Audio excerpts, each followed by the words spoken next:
And now, live at 8. අයිබෝවන් එක්වන්න ඇත දැනගන්න ලංකාවේ අංක එකේ සමබර ප්‍රවෘත්ති විකාශය ලයිව් ඇට් සමගින්. අද බහමුණ මම චන්දන ජයසිංහ. මම චවිකා ගුණසේකර. සුපුරුදු පරිදි මුලින්ම සිරස්තල. දැරියන් දෙදෙනෙකුට දිවි අහිමි කරමින් ගැබිනි මවක් රෝහල් ගත කළ මොරටුවේදී රේස්ගේ යතුරු පැදිකරු රිමාන්ඩ්. අනේ වගේ කෙල්ල යන්න ඇති වෙතනින් පැනලා. මෙරට සමස්ත කොවිඩ් ආසාද්‍යයන් 27,000 ඉක්මවයි. බන්ධනාගාර ආශ්‍රිතවත් කොවිඩ් රෝගීන් 2,000ක්. කොවිඩ් මරණ සංඛ්‍යාව 130 දක්වා ඉහළට. පාස්කු ප්‍රහාරය පිළිබඳ ගැටලුවකින් උණුසුම් වූ පාර්ලිමේන්තුව. අරෙන් ප්‍රනාන්දු එකවරක් නෙමෙයි තුන් වරක් කාඩින හිම්පාන්ට අපහාස කෙරුවා. ඒකනේ අරින් මාත්‍යා ගෙදර ගිහලා බුදිය ගත්තේ. මේ වචනයක් කියා ගන්න බෑ. අරින් කියන අරින් නෙමෙයි කො හරින් නම. සිරකරුවන්ට අලුත් බලාපොරොත්තුවක්. අපි දෙසැම්බර් මාසේ 31 එකට වෙනකොට සිරකරුවන් 8,000ක්වත් නිදහස් කරන්න අපි බලාපොරොත්තු වෙනවා. සෙත් සිරිපායට ගිය මැනින් ගැටලුව. දැන් මේ කඩ අඩි 6 වගේ කඩ එන්නේ. තරාදියයි කබඩ් එකයි තියාගත්තාම මිනිස්සුයෙකුට ඉන්න ඉඩ නැහැ. අඩි 12 කඩේ අපිට අඩි 6කට යනවා කියන අපි කරත්තේ බලක්කාරනවා දෙනවා වගේ දැනක් අපිට කරන්න හදන. මොරටුව එගොඩ උයන නව ගාලුපාර ජෝෂප් පෙදෙසේදී සිදු වූ යතුරු පැදි අනතුරකින් කුඩා දරුවන් දෙදෙනෙකු ජීවිතක්ෂයට පත්ව ගර්භණී මවක බරපතල තුවාල ලබා කොළඹ ජාතික රෝහලට ඇතුළත් කර තිබෙනවා. රෝහලේ ප්‍රතිකාර ලබමින් සිටියේදී මවගේ කුස තුල සිටි පිළිඳාද ජීවිතක්ෂයට පත්ව ඇති බව රෝහල් ප්‍රකාශකයෙකු සඳහන් කළා. අනතුර සිදු කළ යතුරු පැදිකරු මුදල් ඔට්ටු මත යතුරු පැදි දහවනය කරනු ලබන තරුණයෙකු බවට තොරතුරු අනාවරණය වී තිබෙනවා. මොරටුව එගොඩ උයන නව ගාලුපාරයේ පිහිටි මේ පදික මාරුව මතදී තමයි ඊයේ රාත්‍රී 10ට පමණ මේ අනතුර සිද්ධ වෙන්නේ. ඒ ගැබිනි කාන්තාව තමන්ගේ සිඟිති දියණියන් දෙදෙනා සමග තමන්ගේ නිවසේ ඉඳලා තමන්ගේ මවගේ නිවසට මේ පදික මාරුව හරහා ගමන් කර තිබෙනවා. ඒ එක්කම පානදුරේ ප්‍රදේශයේ සිට අධික වේගයෙන් පැමිණි යතුරු පැදිය ඇගේ ඇඟේ ගැටී තිබෙනවා. ඉන් අනතුරුව ඇගේ සිඟිති දියණියන් දෙදෙනා මීටර් 10ක් පමණ ඉදිරියට ඇදී ගොස් තිබෙනවා.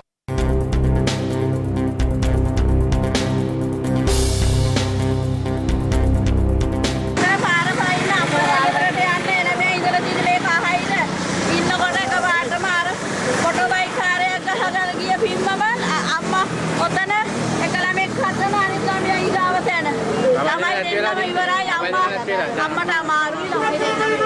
ඒකට වගේ කෙල්ල දෙන්න. අනේ වගේ කෙල්ල යන්න ඇති වෙතනින් පැනලා අම්මා පත්තිකක් හොයන්න යන්න ඇති. හරි දුකක් ඉන්නේ මගේ කෙල්ල දෙයියනේ.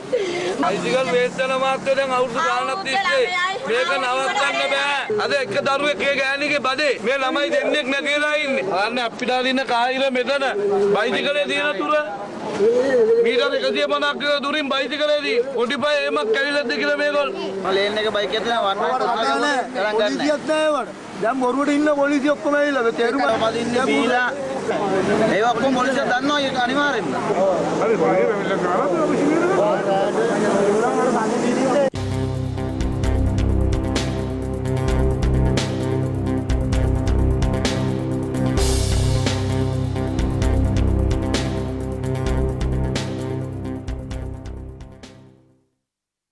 නව ගාලුපාරේ ජෝසප් පෙදෙස පදිකමාරුවේදී ඊයේ රාත්‍රී 10ට පමණ මේ මාරක යතුරු පැදි අනතුර සිදුව තිබෙනවා. අනතුරින් බරපතල තුවාල ලැබූ අවුරුද්දක් වයසති හා 7 හැවිරිදි දියණියන් දෙදෙනා සහ ගර්භණී මව පානදුර රෝහලට රැගෙන යනු ලැබුවා. රෝහලේදී දියණියන් දෙදෙනා ජීවිතක්ෂයට පත්ව තිබෙනවා. බරපතල තුවාල ලැබූ ගර්භණී මව වැඩිදුර ප්‍රතිකාර සඳහා කොළඹ ජාතික රෝහලට මාරු කර ඇවුණා. එහිදී ඇය හදිසි සැත්කමකටද භාජනය කරනු අතර රෝහල් ප්‍රකාශකයෙකු සඳහන් කළේ ඇගේ කුස තුල සිටි බිලිඳාද රිය අනතුර සිදු අවස්ථාවේදී මිය ගොස් ඇති බවයි. අනතුර සිදු කළ තැනැත්තා මොරටුව එගොඩ උයන ප්‍රදේශයේ පදිංචි තරුණයෙක්. ඔහුට සුළු තුවාල සිදු ඇති අතර අද ඔහු මොරටුව වැඩබලන මහේස්ත්‍රාත් චරිද්ද සිල්වා මහතා හමුවට ඉදිරිපත් කරනු ලැබුවා. කායිරෙන් පැල්ල අම්මලා වතේ අපැති තියෙන්නේ. අපේ ගෙදර ඉඳන් අම්මලා වතට ගිල්ලෙන්නම් කියලා තමයි ගියේ. ඒ අදි තමයි මට සද්දයයිලා මම දුවගෙන ඉද්දිත් ඇප්පිලා ඉවර කායිරෙන් යනවා මොටෝ බයික් එකේ විදගෙන. එයා ඊයේ අපේ ගෙදර ඉඳන් මාව හම්බෙලා ගෙදර එන ගමන් තමයි මේ සිද්ධිය වෙලා තියෙන්නේ. නරක වැඩ කරන කෙනෙක් නෙවෙයි. මටත් දුකයි වෙච්ච සිද්ධියට මම දන්නවා. ඔයගෙත් නේ අප්පුණාගෙන නමුත් මං කියන්නේ එයා හරි කියලා. පසුව ඔහු මේ මස 18 වෙනිදා දක්වා රක්ෂිත බන්ධනාගාරගත කර තිබෙනවා. පොල් පැමිණිල්ල විසින් දක්වූ සියලු කරුණු සලකා බලා නඩුවේ බරපතලකම සලකා බලා සැකකරුව 2020 දින දක්වා රක්ෂිත බන්ධනාගාරගත කිරීමට ගරු අධිකරණය තීරණය කළා. මෙම යතුරු පැදිකරු ඉකුත් පළමුවෙනි දිනද පානදුර ප්‍රදේශයේදී මාර්ග නීති උල්ලංඝනය කිරීම සම්බන්ධයෙන් රුපියල් 15000ක දඩයකට ලක් වූ අයෙක් බවයි පානදුර පොලිසිය කියා සිටියේ. මෙතැනත්තා සමාජ මාධ්‍ය ඔස්සේ සංවිධානය කරනු ලබන මුදල් ඔට්ටු මත යතුරු පැදි ධාවනය කිරීමේ තරඟවල නිරතව සිටින අයෙකු බවටද තොරතුරු අනාවරණය වී තිබෙනවා. වේස්පදිනෝ හැමදාම කොච්චර ගියොත් ආන්නේ රැට යන්නේ අක්කු වගේ ඔට්ටු දාලා වේස් යනවා. එගොඩ උයන පොලිසිය කියා සිටියේ මේ සම්බන්ධයෙන් විමර්ශනයක් ආරම්භ කර ඇති බවයි. මෙම පැදිකරු වයස අවුරුදු 20ක තරුණයෙක් වන අතර පුරුද්දක් හැටියට රාත්‍රී කාලයේ මේ ආකාරයට නොසැලකිලිමත් සහ අපරීක්ෂාකාරී ලෙස යතුරු පැදි පදවන පුද්ගලයෙක් බව වාර්තා වෙනවා. මේ සිද්ධියත් සමග පැහැදිලි වන ප්‍රධාන කරුණක් නම් විශේෂයෙන්ම ලංකාවේ සමහර ප්‍රදේශවල පුරුද්දක් හැටියට මේ ආකාරයට රාත්‍රී කාලේ බයිසිකල් වේගයෙන් පැදවීම ඒ වගේම වාහන වේගයෙන් පැදවීම විශේෂයෙන්ම තරුණයින් අතර පුරුද්දක් බවට පත් වී තිබෙනවා. ඔවුන් වාහනේ වේගය පරීක්ෂා කිරීමට ඒ වගේම විනෝදාංශයක් වශයෙන් මේ කටයුතු සිදු කිරීමේ ප්‍රවණතාවයක් දක්නට ලැබෙනවා. පොලිසිය ඉතා දැඩි ක්‍රියාමාර්ග මෙවැනි ක්‍රියා සම්බන්ධයෙන් ගැනීමට බලාපොරොත්තු වෙනවා. මෙවැනි විනෝදාංශ නිසා මේ රටේ රියානතුරු වලින් අහිමි වූ ජීවිත ගන්න ඉතා විශාල සංඛ්‍යාවක් වෙනවා. මෙවැනි සැකකරුවන්ට එරෙහිව ඉතා දැඩිව නීතිය ක්‍රියාත්මක කිරීමටත් ඉදිරියේදී රාත්‍රී කාලේ විශේෂ මෙහෙයුම් ක්‍රියාත්මක කිරීමටත් රථවාහන පොලිසිය බලාපොරොත්තු වෙනවා. මෙරටින් වාර්තා වූ COVID-19 ආසාදිතයින් සංඛ්‍යාව අද 27000 ඉක්මවා ගියා. ඒ අද දිනේ මෙරටින් තවත් ආසාදිතයින් 669 දෙනෙකු වාර්තා වීමත් සමගයි. ඒ අනුව මෙරටින් වාර්තා වී ඇති සමස්ත COVID-19 ආසාදිතයින් සංඛ්‍යාව 27236ක්. මේ අතර මෙරට පූර්ණ සුවය ලැබූ COVID ආසාදිතයින් අද 20000 ඉක්මවා ගියා. මෙරටින් වාර්තා වූ 130 වැනි COVID-19 ආසාදිත මරණයද ඊයේ වාර්තා වූ බවයි රජයේ ප්‍රවෘත්ති දෙපාර්තමේන්තුව නිවේදනය කළේ. COVID-19 ආසාදිත 72 වැනි පුද්ගලයෙකු ඊයේ මිය ගොස් ඇති බව රජයේ ප්‍රවෘත්ති දෙපාර්තමේන්තුව වාර්තා කළා. පිළියන්දල ප්‍රදේශයේ පදිංචිකරුවෙකු වන ඔහු මිය ගොස් ඇත්තේ COVID-19 ආසාදිතව ජාතික බෝවන රෝග විද්‍යායතනයේ ප්‍රතිකාර ලබමින් සිටියේදී. මරණයට හේතුව COVID-19 නියුමෝනියාව නිසා උග්‍ර වූ බැක්ටීරියා ආසාදනය සහ හෘද රෝගයක් බව රජයේ ප්‍රවෘත්ති දෙපාර්තමේන්තුව පැවසුවා. මේ වන විට COVID-19 ආසාදිත මරණ 130ක් වාර්තා වී ඇති අතර ඉන් 117ක්ම වාර්තා වී ඇත්තේ ඔක්තෝබර් 4 වෙනිදායින් පසු ඇති වූ COVID-19 දෙවන රැල්ලත් සමගයි. එම පුද්ගලයන්ගෙන් වැඩිම සංඛ්‍යාවක් වාර්තා වී ඇත්තේ වයස අවුරුදු 71ට වඩා වැඩි පුද්ගලයින් වන අතර එම සංඛ්‍යාව 56ක්. අවුරුදු 61ත් 70ත් අතර පුද්ගලයන් 23 දෙනෙකු, 51ත් 60ත් අතර පුද්ගලයන් 18 දෙනෙකු, 41ත් 50ත් අතර පුද්ගලයන් 13 දෙනෙකු සහ 31ත් 40ත් අතර පුද්ගලයන් 4 දෙනෙකුද COVID-19 ආසාදනය වීම හේතුවෙන් මිය ගොස් තිබෙනවා. වයස අවුරුදු 10ත් 30ත් අතර වයස් කාණ්ඩයේ පුද්ගලයන් 3 දෙනෙකුද මිය ගොස් ඇති බව COVID-19 පැතිරීම වැළැක්වීමේ ජාතික ක්‍රියාන්විත මධ්‍යස්ථානයේ නිවේදනය කළා. මේ අතර ඊයේ COVID-19 ආසාදිතයන් 521 දෙනෙකු මෙරටින් හඳුනා ගැනුණු අතර ඉන් 90 දෙනෙකු විදේශගතව සිට පැමිණ නිරෝධායනය වෙමින් සිටි පුද්ගලයන්. ඉන් එක් අයෙකු විදේශිකයෙකු වනවා. ඊයේ හඳුනාගත් ආසාදිතයන්ගෙන් වැඩිම පිරිසක් වාර්තා වී ඇත්තේ කොළඹ ප්‍රදේශයෙන්. එම සංඛ්‍යාව 342ක්. කොළඹින් හඳුනාගත් ආසාදිතයන් අතරින් වැඩිම ආසාදිත සංඛ්‍යාව වන 82 දෙනෙකු හඳුනාගෙන ඇත්තේ කොළඹ 14 ග්‍රෑන්ඩ් පාස් ප්‍රදේශයෙන්. තවත් 73 දෙනෙකු වැලිකඩ ප්‍රදේශයෙන් හඳුනාගෙන ඇති අතර ආසාදිතයන් 59 දෙනෙකු දෙමටගොඩ ප්‍රදේශයෙන් වාර්තා වුණා. මානුවරින් ආසාදිතයන් 91 දෙනෙකු සහ කළුතරින් ආසාදිතයන් 44 දෙනෙකුද හඳුනාගෙන තිබෙනවා. ඒ අනුව මිනුවන්ගොඩ සහ පෑලියගොඩ COVID-19 පොකුරින් හඳුනා ගැනුණු ආසාදිතයන් සංඛ්‍යාව 23000 ඉක්මවා ගිය අතර එම සංඛ්‍යාව 23001ක්. ඉන් 16030 දෙනෙකු මේ වන විට පූර්ණ සුවය ලබා රෝහල් වලින් පිටත්ව ගොස් තිබෙනවා.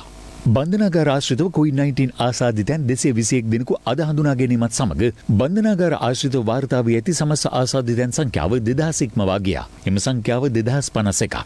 බන්ධනාගාර කොමසාරිස් පාලන චන්දන ඒකනායක මහතා පැවසුවේ ඉන් 181 දෙනෙකුම පැරණි බෝගම්බර බන්ධනාගාරයෙන් වාර්තා වී ඇති අතර අනෙත් ආසාදිතයන් වාර්තා වී ඇත්තේ කොළඹ රිමාන්ඩ් බන්ධනාගාරයෙන් සහ බන්ධනාගාර රෝහලින් බවයි. ඒ අතර නිලධාරීන් 3 දෙනෙකුද වනවා. මෙම ආසාදිතයන්ගෙන් 562 දෙනෙකු මේ වන විට පූර්ණ සුවය ලබා ඇති බවද චන්දන ඒකනායක මහතා සඳහන් කළා. බණ්ඩාරගම අටලුගම ප්‍රදේශයෙන් ඊයේ දිනේදී පමණක් COVID-19 ආසාදිතයන් 56 දෙනෙකු හඳුනාගෙන බව සෞඛ්‍ය අංශය පවසනවා. ඒ අනුව මේ වන විට එම ප්‍රදේශයෙන් පමණක් හඳුනාගෙන ඇති සමස්ත ආසාදිතයන් සංඛ්‍යාව 420කට ආසන්නයි. අටලුගම වැෑවිට ගොරොක්ගස් හන්දිය ප්‍රදේශයේදී පුද්ගලයෙකු හදිසියේ අසනීප වී ඇදවැටීම හේතුවෙන් පානදුර මූලික රෝහලට ඇතුළත් කෙරුණා. ඒ ප්‍රදේශවාසීන් පොලිසියට කළ දැනුම් දීමකින් අනතුරුවයි. සෞඛ්‍ය අංශ පැවසුවේ අදාළ පුද්ගලයා අටලුගම ප්‍රදේශයේ හුදකලා කිරීමට පෙර පානදුර ප්‍රදේශයේ සිය ඥාති නිවසකට ගොස් ඇති අතර නැවත සිය නිවසට පැමිණීමේ සිටේදී මෙලෙස හදිසියේ අසනීප වී ඇති බවයි. එම පුද්ගලයා PCR පරීක්ෂණයකටද ලක් කිරීමට නියමිත බවයි සෞඛ්‍ය අංශ පැවසුවේ. මේ අතර අටලුගම ප්‍රදේශයේ COVID-19 ආසාදිතයෙකු පසුගියදා සෞඛ්‍ය අංශවලට සිදු කළ බාධා කිරීමේ සිද්ධිය සම්බන්ධයෙන් ශ්‍රී ලංකා රසායනාගාර සංගමයේ අද අදහස් පළ කළා. අටලුගම ප්‍රදේශයේ කලබලයක් ඇති වුණා එක් පුද්ගලයෙක් සම්බන්ධයෙන්. ඒ පුද්ගලයාගේ ගැටලුව වෙනම ගැටලුවක්. නමුත් අටලුගම කියන්නේ මේ රටේ ජනතාව ජීවත් වෙන සෞඛ්‍ය සේවාව ලැබිය යුතු තැනක්. ඒ නිසා වහාම නැවත මේ ප්‍රදේශයට සෞඛ්‍ය සේවාව ලබා දීම සම්බන්ධයෙන් සෞඛ්‍ය අමාත්‍යාංශයට වැඩපිළිවෙලක් තියෙන්නට ඕනේ. ඒ වැඩපිළිවෙල වහාම යොදවන්න. මේ අවධානයේදී වෛද්‍ය පරීක්ෂණ සිදු කිරීමේදී විශේෂයෙන්ම ශනික ප්‍රතිදේහ පරීක්ෂණ සිදු කිරීමේදී කිසියම් මැදිහත් වීමක් සංගමයක් විදිහට අපෙන් අවශ්‍ය නම් අපි පූර්ණ වශයෙන් ඒ වගකීම බාර ගන්නවා. බණ්ඩාරගම සෞඛ්‍ය වෛද්‍යධාරී කාර්යාලය ප්‍රකාශ කරන්න සිද්ධ වුණා අලුතෙන් එන සාම්පල් වලින් PCR ප්‍රතිඵල වලින් 50% විතර පොසිටිව්. ඒක ඊටාම බැරෑරුම් තත්ත්වයක්. මොකද 20000ක විතර ජනගහනයක් ඉන්නවා මේ ප්‍රදේශය තුල. අටලුගම වගේ දුෂ්කර ප්‍රදේශ වලට. ඒ කියන්නේ මේ පාලනය කිරීම අමාරු වෙලා තියෙන. ජනතාවගේ සහයෝගයත් යම් අඩු මට්ටමක තියෙන ප්‍රදේශ සම්බන්ධයෙන් අර හුදකලා කිරීම කියන එකට එහා ගිහිල්ලා පොලිස් ඇඳිරි නීතිය පනවලා සීමිත දවස් ගානකට වෙන්න පුළුවන්. මොකද එතකොට තමයි අපිට මේ රෝගීන් ටික සහ ආවේක්ෂණ ක්‍රියාවලිය මහජන සෞඛ්‍ය පරීක්ෂක මහතුරුන්ට සහ සෞඛ්‍ය වෛද්‍ය නිලධාරීන් වලට වඩාත් හොඳින් කරගන්න පුළුවන්. ගාල්ල දිස්ත්‍රික්කයේ අද දිනේ COVID-19 ආසාදිතයන් 20 දෙනෙකු හඳුනාගෙන තිබෙනවා. ඒ ගාල්ල නගර සභා බල ප්‍රදේශයට අයත් ඇත්තිලිගොඩ දකුණ, මකුළුදුව, දේදුණුගොඩ උතුර, තලාපිටිය හා මිලිදුව ප්‍රදේශවලින්. දිස්ත්‍රික්කයක් හැටියට වැඩිම රෝගීන් සංඛ්‍යාවක් වාර්තා වුණේ අද දිනේදී රෝගීන් 20ක් වාර්තා වුණා. මේ තත්ත්වය පාලනය කිරීම සඳහා PCR පරීක්ෂණ සඳහා ඉදිරිපත් වීම විශේෂයෙන්ම මේ ප්‍රදේශවල දැඩි ජනගහනත්වයක් තියෙන ප්‍රදේශයක්. ඒ නිසා ඔවුන්ගේ ඉල්ලා හිටින්නේ මේකට සහයෝගය දක්වන්නයි කියලා. දැනට සංචරණ සීමා පනවා ඇති නෝටන් බ්‍රිජ් දඬුකැලි වතුයයින් අදත් COVID-19 ආසාදිතයන් 16 දෙනෙකු හඳුනාගෙනුණා. ඒ අතර කාන්තාවන් 9 දෙනෙකු සහ දරුවන් 9 දෙනෙකුද වෙනවා. සෞඛ්‍ය අංශ පැවසුවේ ගැබිනි කාන්තාවක්ද අද හඳුනාගත් ආසාදිතයන් අතර වන බවයි.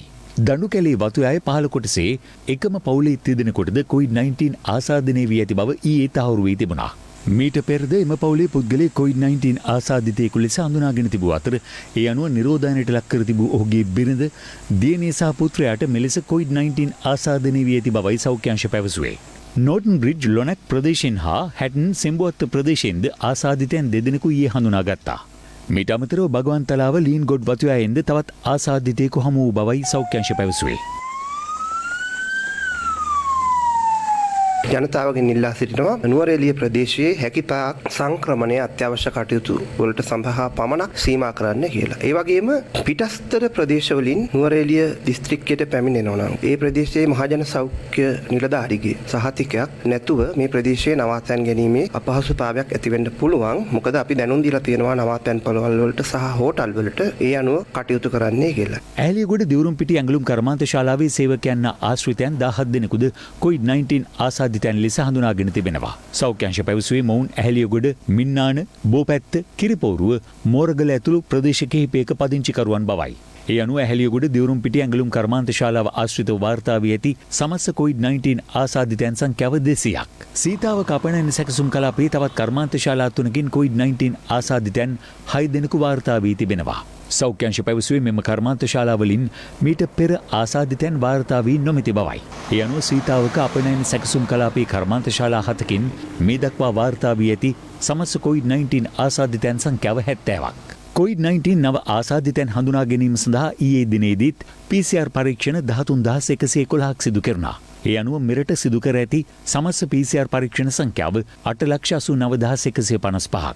අද දිනේ COVID-19 ආසාදිතයන් 652 දෙනෙකු පූර්ණ සුවය ලබා රෝහල් වලින් පිටත්ව ගිය අතර ඒ අනුව පූර්ණ සුවය ලැබූ සමස්ත ආසාදිතයන් සංඛ්‍යාව 20,090 දක්වා ඉහළ ගියා. පෑලියගොඩ මීගහවත්ත වැලිසර ප්‍රදේශවාසීන් පිරිසක් ඊයේ විරෝධතාවක නිරත වුණා. ඒ දැනට හුදකලා කර ඇති තම ප්‍රදේශවලට සහන නොලැබුණු බවට විරෝධය පළ කරමින්. අපිව තමයි ඉස්සෙල්ලා මේ ගමෙන්ම මේ ලොක්ඩවුන් කරේ. නමුත් අපිට කිසිම දෙයක් කාලැට් එක දෙයක් හම්බුන්නේ නැහැ. එම පිරිසට අද වන විට විසඳුමක් ලබා දෙන බවට පොලිසිය පොරොන්දු වීමත් සමග විරෝධතාව අවසන් කෙරුණා. මේ අතර බොරැල්ල සිරිසර උයන මහල් නිවාසවාසීන්ද විරෝධතාවක නිරත වුණා. ඒ තම මහල් නිවාස හුදකලා කර තිබීම හේතුවෙන් සිය දෛනික කටයුතු අඩාල වී ඇති බව පවසමින් මහල් නිවාසවාසීන් මාර්ගයට පැමිණීමත් සමග යම් උණුසුම් තත්ත්වයක් හටගත්තා. ඔක්කොම පාස්කම් දෙනවා කිව්වා. අපිට කියන්නේ මේක කවුදද අරින්න කියලා. අපිට බඩුවලු එපා. අපිට සංගීත එපා. මේගොල්ලන්ගේ ඊයේ PCR කරලා තියෙනවා 50ක් 50න් 12ක් පොසිටිව්. පෙරේද PCR කරලා තියෙනවා. ඒකෙන් 16ක් පොසිටිව්. PCR කරපු හැම එකකින්ම පොසිටිව් වෙනවා. රජයෙන් වල තියෙන ආහාරමලු ඒ හැමදේම මේගොල්ලෝ ලැබෙන සලස්සලා තියෙනවා. ඊට පස්සේ වෛද්‍ය සහායන දෙකක් කරලා තියෙනවා. ලුණු ගෙඩියක් නෑ. අවුමිස් කරලක් නෑ. තක්කාලි ගෙඩියක් නෑ. සෝයේ පරිප්පු ආදී තම්බලා කන්නද?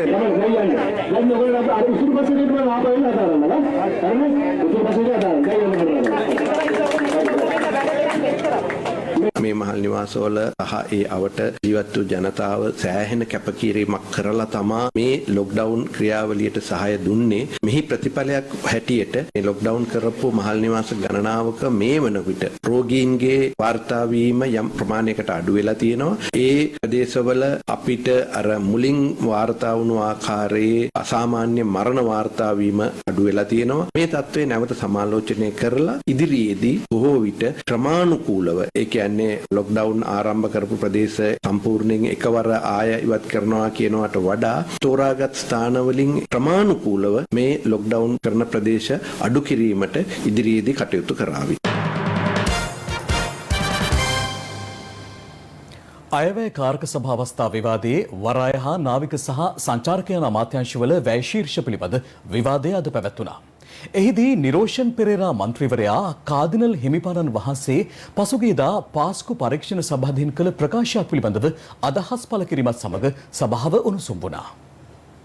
ඒ සංචාරක කර්මාන්තයට දැඩි බලපෑමක් වුණු පාස්කු ප්‍රහාරය පිළිබඳව විමර්ශනය දැන් මේ රජයේ ඒ වගකීම බාරගෙන ඒක කරගෙන යන වෙලාවේ අපි දැක්ක පහුගිය දවස් කිහිපයකට උඩදී අපගේ අතිඋතුම් කාඩිනල් මැල්කම් රංජිත් හිමිපාණු පරීක්ෂණය පිළිබඳව ඉතාම හිත් වේදනාවකින් කතා කරා. මේ පරීක්ෂණවලට අපි අත ගහන්නේ නැහැ රජයක් ඇත්ත. ගිය ආණ්ඩුව වගේ නෙමෙයි. ගිය ආණ්ඩුව අත ගැහුවා, ටෙලිෆෝන් කෙරුවා, නඩුකාරයන්ට කතා කෙරුවා, පොලිසිය ඉහළ නිලයි CID ඩිරෙක්ටර්ට කතා කෙරුවා. ඉතින් අපි ඒවා දැක්කා මේ ඇතිවෙච්ච තත්ත්වය මොකක්ද කියලා. ඒ නිසා පැහැදිලි අපි කියනවා මේ අයට මමත් කතෝලිකෙක් හැටියට මම කියන්නේ මේ අයට දඬුවම් කළ යුතුමයි. ඊළඟට අපේ කාඩිනල් හිමිපාණ උන්වහන්සේට ඔබතුමාලගේ ආණ්ඩුවෙන් මඩ ගැහුවා. ඔබතුමා හැබැයි කවදාක් කෙරුවේ නැහැ. ඔබතුමා කෙරුවේ නැහැ. හැබැයි හරෙන් ප්‍රනාන්දු එකවරක් නෙමෙයි තුන් වරක් කාඩිනල් හිමිපාණට අපහාස කෙරුවා. මේ පාස්කු ප්‍රහාරය සිද්ධ වෙනවා කියලා දැනගන්නේ අරින් විතරයි. ඉතින් අරින් තමයි තමුන්නාන්සලා පිළට නායකත්වය දෙන්නේ. සජිත්ට නායකත්වය දෙන්නේ අරින්. අරින් ඉස්සලා අයින් කරලා ඉන්න. ගරු කතානායකතුමනි පොඩ්ඩක් සාධාරණ වෙන්න. මොකද්ද මේ පොයින්ට් එකක් නැහැනේ. දැන්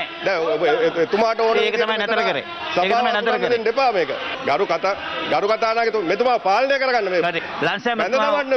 ලංසෑ ඇමතුමා මොන පිස්සු බල්ලෙක් වගේ කෑ ගහනවා. හැබැයි මෙතන ඔබතුමාගෙන් මම මතක් කිරීමක් කරනවා මේ කතානායක පුටුවේ ඉන්න ගරු කතානායකතුමනි ඔබතුමාට ඉස්සෙල්ලා හිටපු මේ පුටුවේ පළවෙනි වැරද්ද කරේ මෙතනින් ගරු කතානායකතුමනි. මෙතනින් තේරීම්කාරක සභාවක් දැම්ම පොලිසියට කරන්න තියෙන යුතුයකම කරන්නේ නැතුව තේරීම්කාරක සභාව පාර්ලිමේන්තුවෙන් පුළුවන්ද බෝම්බ ගහපු යවල්ලා. මේක හරියට පරීක්ෂණ කරන්න ඕනේ මේ පොලිසිය සහ ඒ ආයතන. අපිට ගිහිල්ලා මේ පරීක්ෂණ කරන්න බෑ. තමුන්නාන්සලා ගත්තාම මොනවද කිව්වේ? රිෂාඩ් බදුදින් මහත්තයා ගත්තාම කිව්වා දේශපාලන පරිගණීම් කියලා. තමුන්නාන්සලා පාරට බැස්සා. ඒ නිසා මම ගරු කතා අන්තිමයි. ඔබතුමා අදටත් හෙලා දකින්නවද හරෙන් ප්‍රනාන්දු කියපු දේ වැරදි කියලා? ඔබතුමා ඉඳගන්න. හරින් ප්‍රනාන්දු කියපු ප්‍රකාශය මම අදත් හෙලා දැක්කා. බොහොම ස්තුතියි. ඔබතුමාට පොඩි කොන්දක් කිමින් යනවා සතුටු වෙනවා. ගරු මණ්ඩිතුමනි ඔබතුමාට ඔය තියෙන කැක්කුම උවමනාව ඔබතුමාලගේ යහපාලන ආණ්ඩුව කාලේ තිබ්බනම් ඔයිට වඩා කලින් මේ ජීවිත ටික බේරගන්න තිබ්බා. ඔබතුමාලගේ පක්ෂයේ ඔබතුමාගේ ප්‍රධාන නායකයෙක් තමයි කාඩිනල් හිමිපාණන්ට පෞද්ගලිකව විවේචනය කරේ. ඔබතුමා ඒක හෙලා දකින්න ඕනේ. හෙලා දකින්න විතරක් නෙවෙයි ඔබතුමා අද අපට විවේචනය කරනවා නම් ඔබතුමා අද එතුමා එක්ක එක වේදිකාවේ නගින්න බෑ. නාමල් රාජපක්ෂ මහත්මයාත් ඕක දිගින් දිගටම කිව්ව නිසා මම අද වගකීමෙන් කියනවා එදා මම කරපු ප්‍රකාශය පොලිසිය මේක දැනන් හිටියයි කිව්වේ ගැන මම කවදාවත් තාත්තා නෙමෙයි සීයා නෙමෙයි බාප්පා කිව්වයි කියලා කිව්වත් මම ඒක ගැන අසතුරු වෙන්නේ නැහැ. අද මේ පරීක්ෂණය වෙන්නේ මම එදා කරපු ප්‍රකාශය නිසා මේක දැනගෙන හිටපු මේකක් කියලා නෑ. ඒ නිසා තමයි අද ඔක්කොම පරීක්ෂණය වෙන්නේ. ගරු මන්ත්‍රීතුමනි මම ඔබතුමාගේ මේ දුරකථන ඇමතුම ගැන නෙමෙයි කතා කරේ. ඔබතුමා කරපු ප්‍රකාශයක් ගැන ඉඳ මේ දෙක පටලවා ගන්න එපා. අර කතානායකතුමනි අපි අහනවා අපේ යහපාලනයකට දැන් බැන්න ඒකේ කෙරුවා කියලා ඒ කාලේ අත්අඩංගුවට ගත්ත අයට අමතරව කවුරු හරි අත්අඩංගුවට අරගෙන තියෙනවා තමුන්නාන්සලා ආණ්ඩුවට පත් වුණාට පස්සේ 271 දෙනෙක් දැන් අත්අඩංගුවේ ඉන්නවා. දැන් මොනවද කියන්නේ? දැන් ඔබතුමා කියන්නේ සියලු දෙනාම මේ වෙනකොට අත්අඩංගුවට අරන් තියෙන ඔක්කොම. දැන් ඔක්කොම අත්අඩංගුවට දැයි ගිය පාර්ලිමේන්තුවේ විශ්වාස භංගයක් ගෙනාවා මේ ඒ රජයේ ඇමතිවරයෙක්ට විරුද්ධව. මේ කරුණු කීපයක් දාලා. දැන් ඒ කරුණු එතකොට ඔබතුමාලා කියන්නේ ඒවා ඔප්පු වෙලා නැහැ කියලා මේ අවස්ථාවේ දැන් මෙහෙමයි ඉන්වෙස්ටිගේෂන් එකක් තියෙනවානේ. ඒක තියෙන රහස් තියෙන තොරතුරු ඔබතුමාට මම දෙන්නේ නැහැ. ඒ පාස්කු ප්‍රහාරය සම්බන්ධයෙන් ISIS එකේ සම්බන්ධයක් තියෙනවා. ඒකට ලංකාවේ පුද්ගලයෙක් සම්බන්ධයි කියලා ඔබතුමා ගැන දැනුවත් වෙලා ඉන්නවද නැද්ද කියලා කියන්නේ. ඒ අපි දන්නවා. ඉතින් ඒ රහස් කියන්නේ නැහැ දැන් නඩුව දැන් බලන්න නඩුව එනකොට සමහරවිට මේ සභාවේ ඉන්න අයත් මේ මේකට සම්බන්ධයි කියලා ඔප්පු වෙන්න පුළුවන්. ආණ්ඩුවට අපිට ඔය රහස් ටික කියන්න බැරි නම් අඩුතරමේ කතෝලික සභාවට ඕක දැනුවත් කරන්න ඔබතුමාලට බැරියයි. අපි අග්‍රාමාත්‍යතුමා කාඩිනල් හිමිපාණන් හමු වෙලා ඒ සම්බන්ධව උන්වහන්සේත් එක්ක කතා කරා. ඒ වගේ මම ඔබතුමාට කියනවා දැන් අපි හුඟක් ඔබතුමාට උත්තර දුන්නා. මේ කාඩිනල් හිමිපාණන්ගේ දේශපාලනයට ගන්න එපා. තුට්ටු දෙකේ දේශපාලනයට වැටෙන්න එපා. දේශපාලනය කරන්න එන්නේ නැහැ. තුට්ටු දෙකේ දේශපාලනය. කාඩිනල් හිමිපාණන් කිව්වයි පස්සේ තමයි අපි මෙතන ප්‍රශ්න කරේ. මේ පාස්කු කොමිෂන් එක ගැන ප්‍රසාදයක් නැහැ දෙපැත්තම. ඉතින් අපි විවාදයක් ඉල්ලනවා ඉතාමත් ඉක්මනින් අපි ඕන වෙලාවකට විවාදෙට ලෑස්ති. හැබැයි මතක තියාගන්න මේ පරීක්ෂණ වෙන දේවල් විවාදවල කතා කරන්න බෑ. ඒ හින්දා දේශපාලන වාසි ගන්න හදන්න එපා. මේ වැඩේ අපි හරියට කෙරුවේ නැත්නම් තමුන්නාන්සේ විවාදයක් නෙමෙයි විශ්වාස භංගයක් ගේන්න පුළුවන්. හැබැයි නැත්නම් මොකක්ද මේ පරීක්ෂණයල කතා කරන විවාදේ? නම් කියන්නද? අර මදුෂ්‍ය උස්සංගියාගේ පන්නයි. හයිවේ එකේ ගිහලා මදුෂ්‍ය පන්නලා ඇරියේ පිටරටට. මිනිමරුවව. ගරු කතානායකතුමා එතුමා කිව්වා මදුෂ්‍ය කවුද පැන්නුවේ කියලා. මේ රටම දන්නවා මදුෂ්‍ය රට පැන්නුවේ කවුද කියලා. හරි. ඒක දැන් වැඩක් නෑ. මදුෂ්‍ය පැන්නුවේ අධිවේගී මාර්ගයේ තමුන්නාන්සේගේ ඇමතිවරයෙක් එදා ආණ්ඩුවේ. හරිද? තමුන්නාන්සේ තවුල්. මේ පාස්කු ප්‍රහාරයක් සිද්ධ වෙනවා කියලා දැනගෙන හිටපු එකම කණ්ඩායම තමයි තමුන්නාන්සලා ආණ්ඩුව. ඔව් අරින් මාත්‍යා දන්නවා. අරින් මාත්‍යා ඒකනේ අරින් මාත්‍යා ගෙදර ගිහලා බුදිය ගත්තේ. මේ වචනයක් කියා ගන්න බෑ. අරින් කියන අරින් නෙමෙයි හරින් නම. හරින්. භවිෂ්‍යතේ. හරි. නියමිත නම කියන්නේ ඊට පස්සේ. තමුන්නාන්සේගේ නම කොයි විදියට තමුන්නාන්සේ උච්චාරණය කළත් මට ඇති වැඩක් නැහැ. නීතිය සාමය ඇමතුමනි ඔය 200 ගණක් අත්අඩංගුවට අරන් තියෙන්නේ ඔක්කොම පල්ලෙහා මට්ටමේ මිනිස්. පුරුදු පුහුණු වෙච්ච අය කැම්ප් වලට ගියපු අය. ඔගේ අවශ්‍යතාවය තියෙන්නේ සහරාන්ට උඩින් කවුද හිටියේ? ඒකයි සොයා ගන්න ඕනේ තමුන්නාන්සලා. පොළොන්නරුව ජලගැලුම් නිම්න ජාතික වනෝද්‍යානය හරහා යළි ඉදිකිරීමට යෝජිත මහාමාර්ගයක් සම්බන්ධයෙන් මේ දිනවල දැඩි කතාබහට ලක්ව තිබෙනවා. මේ අතර එම මාර්ගයට සම්බන්ධ යක්කුරේ ජනතාව පවසන්නේ පෙර පැවති මේ මාර්ගය පිළිසකර කර යළි විවෘත කර දෙන ලෙසයි. 1984දී මහවැලි සංවර්ධන යෝජනා ක්‍රමය ක්‍රියාත්මක වීමත් සමග අතිවිශාල භූමි ප්‍රමාණයක් මානව කේන්ද්‍රීය කටයුතු සඳහා යොදා ගැනීමේ ප්‍රතිඵලයක් ලෙස අවතැන් වන සතුන් සඳහා වාසභූමියක් ඇති කිරීම ඇතුළු කරුණු ගණනාවක් මුල් කරගනිමින් පොළොන්නරුව ජලගැලුම් නිම්න ජාතික උද්‍යානය ප්‍රකාශයට පත් කළා. ඒ 1984 අගෝස්තු මාස 7 වන දින අංක 309 ඇලයිරක් 0.4 දරන ගැසට් පත්‍රය මගින් මෙම ජාතික වනෝද්‍යානය හරහා මහවැලි ගඟට සමාන්තරව යක්කුරේ සිට මනම්පිටිය දක්වා පැරණි මාර්ගයක් පිහිටා තිබූ අතර උද්‍යානයේ ගැසට් පත්‍රයක් මගින් ප්‍රකාශයට පත් කිරීමත් සමග නව ගම්මානයක් ඉදිකර ඊට ප්‍රවේශ වීම සඳහා නව මාර්ගයක්ද ඉදිකරනු ලැබුවා. කෙසේ වෙතත් ජාතික වනෝද්‍යානය හරහා තිබූ පැරණි මාර්ගය නැවත ප්‍රතිසංස්කරණය කිරීම පිළිබඳ මේ වන විට අවධානය යොමු තිබෙනවා. ඊට පරිසර සංවිධාන මෙන්ම වනජීවී නිලධාරීන්ද දැඩි විරෝධයක් පළ කරන අතර ජනතාව කර තිබූ ඉල්ලීමකට රාජ්‍ය අමාත්‍ය විමලවීර දිසානායක මහතා පසුගිය 25 වෙනිදා මෙම ප්‍රදේශයේ නිරීක්ෂණ චාරිකාවකද නිරත වුණා. එහිදී ගොවීන්ගේ ඉල්ලීමට වනජීවී නිලධාරීන් එකඟ නොවීම හේතුවෙන් අමාත්‍යවරයා හා නිලධාරීන් අතර උණුසුම් තත්ත්වයක් හටගත්තා. වනජීවී රාජ්‍ය අමාත්‍යවරයාගේ එම ක්‍රියාකලාපයට පරිසර සංවිධාන ඇතුළු පාර්ශව රැසක් දැඩි විරෝධය පළ කර අතර ඊයේ පාර්ලිමේන්තුවේදීද ජලගැලුම් නිම්න ජාතික වනෝද්‍යානය හරහා ඉදිකිරීමට යෝජිත මෙම මාර්ගය පිළිබඳ විපක්ෂ නායකවරයා ප්‍රශ්න කළා. ජලගැලුම් නිම්න ජාතික උද්‍යානය මැදින් මාර්ගයක් ඉදිකිරීමට අවසර දෙන ලෙස දේශපාලන බලපෑම් ඇති බවට වාර්තා වෙනවා. වගකිව යුතු විපක්ෂයක් ලෙස අප මෙම සභාවට අවධාරණය කරනු ලබන්නේ තා ඉහළ ජෛව විවිධත්වයකින් හෙබි ජලගැලුම් නිම්න ජාතික උද්‍යානය රම්සා තෙත්බිම් පද්ධතියක් ලෙස නම් කිරීමට අවශ්‍ය පියවර ගත යුතු බව. දැනට වනජීවි අධ්‍යක්ෂ ජනරාල්වරයා මේ සම්බන්ධයෙන් තීරණයක් අරගෙන නැහැ. ඒ අමාත්‍යාංශ තීන්දුව ගන්නේ වනජීවි අධ්‍යක්ෂ ජනරාල්වරයා පමණක් නොවේ ඇමතිවරුත් ඒ සම්බන්ධයෙන් තීන්දුව ගන්නවා. සියලු මහජන නියුතු ඉල්ලා සිටිනවා වැඩිම දෙනා මේ පාර විවෘත කරන්න කියලා. ඒ නිසා මේට අදාළ තොරතුරු මේ මොහොත දක්වාම අප අධ්‍යයනය කරමින් තියෙනවා. මේ අතර යක්කුරේ ගම්මානයේ ජනතාවද මෙම ජලගැලුම් නිම්නය හරහා මාර්ගය කඩිනමින් සකස් කර දෙන ලෙස ඉල්ලීම් කරන්නේ තම අවශ්‍යතා ඉටු කර ගැනීම සඳහා පොළොන්නරුවට යෑමට බොහෝ දුරක් ගමන් කළ යුතු නිසාවෙන්. අපි ඉල්ලන්නේ කිසිම දෙයකට හානියක් නොවන ඕන කෙනෙකුට ගිහින් බලන්න පුළුවන් 1967 අපේ තාත්තලාට දීලා තියෙනවා ඔප්පු තිරප්පු ඒ ඔප්පු වල තියෙන ඔය පාර ඒ කියන්නේ ප්ලෑන් එකක් කරන් බලන්න ඒ ප්ලෑන් එකේ තියෙන ඔය පාර 1805 යකඩ පාලම හදනකොටත් මඩකලපු පාර හදනකොටත් මේ පාර තියෙනවා. ගම්මාන හදනකොට මිනිස්සු මේ ගමට ගෙනල්ලා පදිංචි කළෙත් මේ ගම් වලට ඒ මාර්ගේ තමයි. කොළඹ ඉඳලා දැන් ඔය කෑ ගහන කට්ටිය ඉන්නවා පරිසර සංවිධාන භික්ෂුන් වහන්සේලාත් කතා කරනවා. ඇත්ත තත් දන්නේ නැහනේ. ඔය කියන තරම් මෙහි ගස් මොනවත් නැහැ. වනදී ඇමතිතුමා මේ ඇවිල්ලා තත්ත්වෙ බැලුවා. නොබලන නෙවෙයි තුමා තීරණය කළේ. දැන් එතුමාට හරියට දොස් කියනනේ මිනිස්සු. හරි මේ පාර අපි දෙනවා කියලා කිව්වේ තුමා ඒ යථා ස්වභාවය දැකලා. මේ පාරේ පදුවල බස් එකක් තිබුණා. ඒ බස් එක මේ පාරේ ඇවිල්ලා රාත්‍රියේ නයිට් පාක් කරේ මේ යක්කුරේ ගම්මානේ. තක් යක්කුරේට එනකම් මේ කඳුරේ ඉඳලා බස් එක වැඩ කරේ මම අවුරුදු 7ක් 1982 ඉඳලා 91 වෙනකම් වැඩ කරා. LTT කචල් ආවා. ඒකෙන් අපි බස් දුවන්න එපා කියලා රජයෙන් පොල් නිලධාරී ඔක්කොම කිව්වා. ඊට පස්සේ අපි නවත්තලා නිකන් හිටියා. ඊට පස්සේ තමයි ඒක නැවතුනේ. අපි අවුරුදු 30ක් තිස්සේ මේ පාරේ ගියා ආවා LTT කරදර බාධක මැද අපි ඒකේ ගියා එපා කියලා නිලධාරීන්ගේ රජයේ අනුබල ඇතුව තමයි අපි මේ පාර නැවැත්තුවේ. මාර්ගය ක්‍රමවත්ව සකසා දෙන ලෙස දේශපාලන බෙහෙදයකින් තොරව වසර ගණනාවක සිට මෙම ප්‍රදේශීය ජනතාව තමන්ගෙන්ද ඉල්ලීම් කළ බවයි දිඹුලාගල ප්‍රාදේශීය ලේකම්වරයා පවසන්නේ. මේ වටේටම ගිහිල්ලා අර මහියෙන් ගන පාර හරහා ප්‍රාදේශීය ලේකම් කාර්යාලයට හෝ මේ පොළොන්නරුව ස්පිරිතාලයට ඒගොල්ලෝ යන්න තියෙනවා නම් ඒගොල්ලෝ එත්තටම මේ කිලෝමීටර් 70 ගානක ඒක ගමන් කරන්න තියෙනවා. මේක අනවශ්‍ය දුරයි. එත්තටම නෝරගල යක්කුරේ පෙත්තේ ඉන්න ජනතාවට එත්තටම ඒගොල්ලෝ ගමන් කරන්න තියෙන්නේ උපරිම කිලෝමීටර් 10ක්. වෙන කාගෙන්වත් උවමනාවක් ඉෂ්ට කරන්න හෝ දේශපාලන අරමුණ යට තිබෙන ජනතාවගේ දෙඩි ඉල්ලීම තමයි තිබ්බේ. දැන් තවත් දේශීය පුවත් කිහිපයක්. මහර බන්ධනාගාරයේ පසුගිය ඉරිදා ඇති වූ කලාකාරී සිද්ධියෙන් මියගිය රැඳවියන් 11 දෙනාගෙන් දෙදෙනෙකුගේ මෘත ශරීර ඔවුන්ගේ ඥාතීන් විසින් හඳුනාගෙන ඇති බව පොලිස් මාධ්‍ය ප්‍රකාශක නියෝජ්‍ය පොලිස්පති නීතිඥ අජිත් රෝහණ මහතා පවසනවා. මේ අතර ඇප මුදල් ගෙවා ගැනීමට නොහැකි සිරකරුවන් 8000ක් දෙසැම්බර් මාස 31 වෙනිදා වන විට නිදහස් කරන බව බන්ධනාගාර කළමනාකරණ හා සිරකරුවන් පුනරුත්ථාපන රාජ්‍ය අමාත්‍ය ලොහන් රත්වත්තේ මහතා අද ප්‍රකාශ කළා. PCR පරීක්ෂණ සංඛ්‍යාව ඉහළ නංවන ලෙසත් පොදු සමාව දෙන ලෙසත් ඉල්ලමින් වැලිකඩ බන්ධනාගාරයේ රැඳවියන් 5 දෙනෙකු වහලයක් මත නැගී ආරම්භ කළ විරෝධතාව අද අවසන් කළා.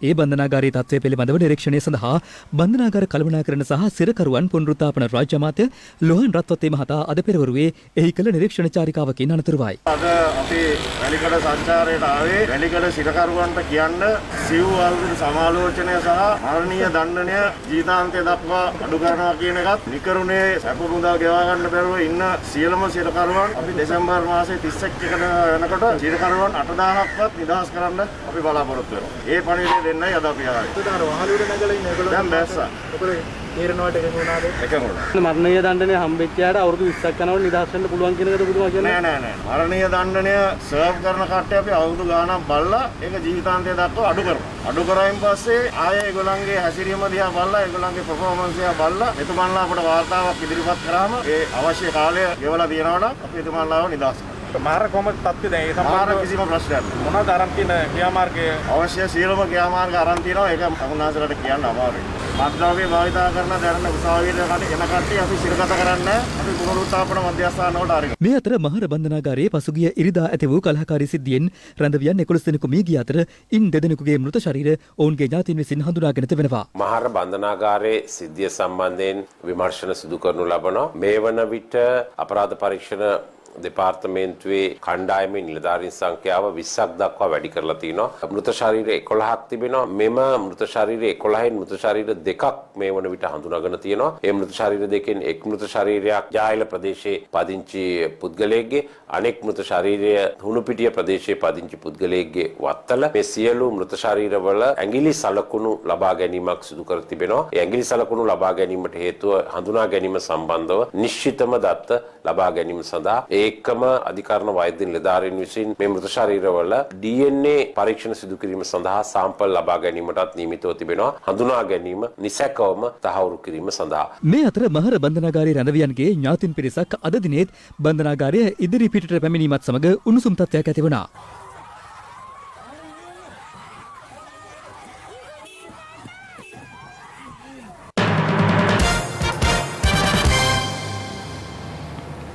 COVID-19 වසංගතයෙන් අපේ ජනතාව ආරක්ෂා කර ගැනීම සඳහා අපේ ආරක්ෂක අංශ දැවැන්ත මෙහෙවරක් සිදු කරනු ලබනවා. ඔවුන් වෙනුවෙන් පොලිස් ස්ථාන විෂ බීජ හරණයට ලක් කිරීම සඳහා ස්වර්ණශ්‍රී සත්කාර ඉටු කළ මෙහෙවරේ තවත් අදියරක් ඇතන්ස් ජාත්‍යන්තර අධ්‍යාපන ආයතනය සමග එක්ව සිදු කළා.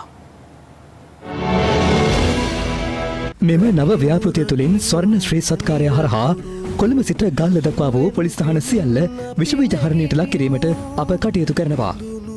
ඒ අනුව කොළඹ සිට ගමන් ආරම්භ කළ ස්වර්ණ ශ්‍රී සත්කාර වැඩසටහනෙහි එක් කණ්ඩායමක් බේරුවල පොලිස් ස්ථානය වෙත පැමිණියා.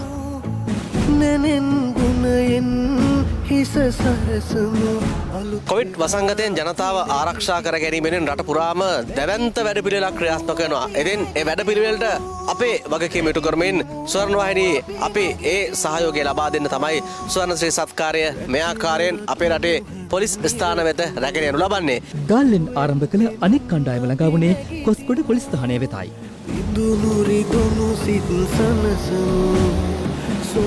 මේ වගේ අධි අවදානම් තත්ත්වයක රාජකාරි කරන අපේ ශ්‍රී ලංකා පොලිසිය නිලදරුවන්ගේ සෞඛ්‍ය ආරක්ෂිත වටපිටාව ඇති කිරීම අපේ මූලික අරමුණ විදියට හඳුන්වන්න පුළුවන්. අද අපි ආවේ කොස්ගොඩ පොලිස් ස්ථානයට. කොස්ගොඩ පොලිස් ස්ථානයේ විෂ බීජ හරණය කිරීම සඳහා වෙනදා වගේම අදත් අපිත් එක්ක අත්වල බැඳ ගන්නවා ශාන්ත ජෝන් ගිරණාත් හමුදාව සහ ඇතැස් ජාත්‍යන්තර අධ්‍යාපන ආයතනය. ස්වර්ණවාහිනී රන්කාසි වැස්ස සමග එක් වූ තවත් වාසනාවන්තයින් 5 දෙනෙක් ඊයේත් රන්කාසි වරම් හිමි කරගත්තා. ඒ අනුව රන්කාසි බෙදී ගියේ රාගම, අනුරාධපුර, වැලිමඩ, මහනුවර සහ කෑගල්ල යන ප්‍රදේශවලටයි.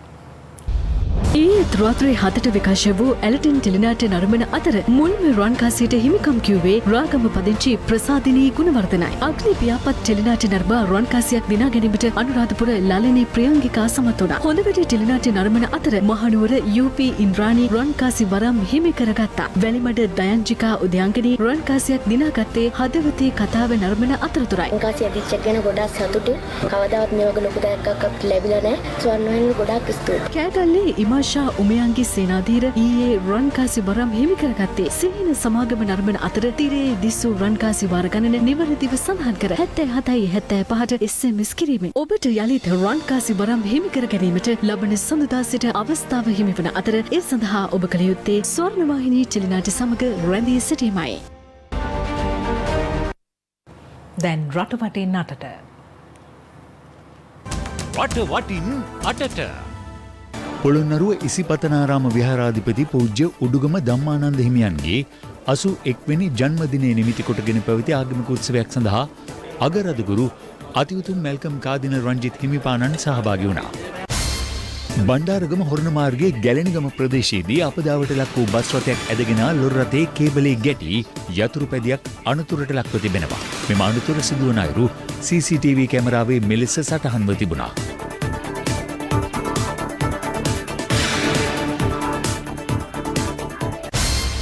බස්නාහිර පළාතේ පොලිස් වසම් 108ක් කේන්ද්‍ර කර ගැනීමෙන් ක්‍රියාත්මක කොරෝනා පරදවමු උපදෙස් පිළිපදිමු ජීවිතය සුරකිමු තේමා කර ගනිමින් පොදු ජනතාව දැනුවත් කිරීමේ වැඩසටහන් මාලාවක් ප්‍රජා පොලිස් ඒකකවල සහයෙන් යුනිලීවර් සමාගමේ ලයිෆ් බොයි අනුග්‍රහකත්වයෙන් ආරම්භ කර තිබෙනවා.